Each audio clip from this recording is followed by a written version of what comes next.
Samson jí búrẹ́dì àtomi adájọ́ sọ ọ́ sẹ́wọ̀n ọdún mẹ́ta.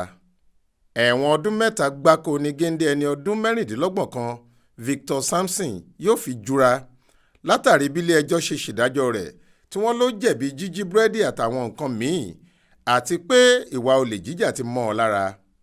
Wọ́n ní kó lọ faṣọ péńpé roko ọba kó lè kẹ́kọ̀ọ́ béèyàn ṣe ń mójú kúrò nínú nǹkan oníǹkan.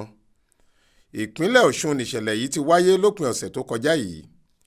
Agbèfọ́ba Gbénga Martins tó ṣàlàyé bọ́rọ̀ náà ṣe jẹ́ ní kóòtù májísírèètì ìpínlẹ̀ Ọ̀ṣun tí wọ́n wọ́ ọ̀daràn náà lọ sọ pé ìwà àfọwọ́rá àti ojúkòkòrò ti mọ́ Victor lára, àlàbọ̀rùn sì ti fẹ́ dẹ̀wù fún un torí èyí kọ́ nígbà àkọ́kọ́ tọ́wọ́ àwọn agbófinró ń tẹ̀ ẹ́, wọn ò sì torí nǹkan méjì mú un rí, olè jíjà yìí náà ni.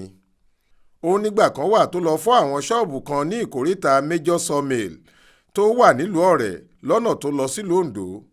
Lára nǹkan tí Jagunlabi jí ni búrẹ́dì 50, àwọn ọtí ẹlẹ́rìndòdò lóríṣiríṣi àti omi inú ike.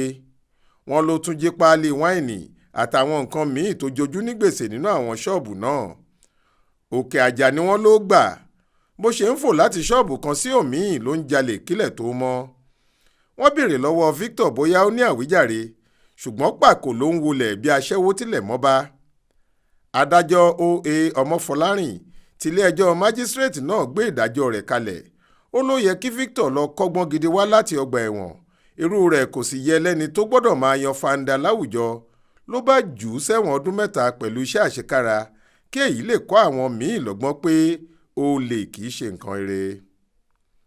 Faith Adébọ́lá ló ń ròyìn fún iléeṣẹ́ tẹlifíṣàn Aláròyé online.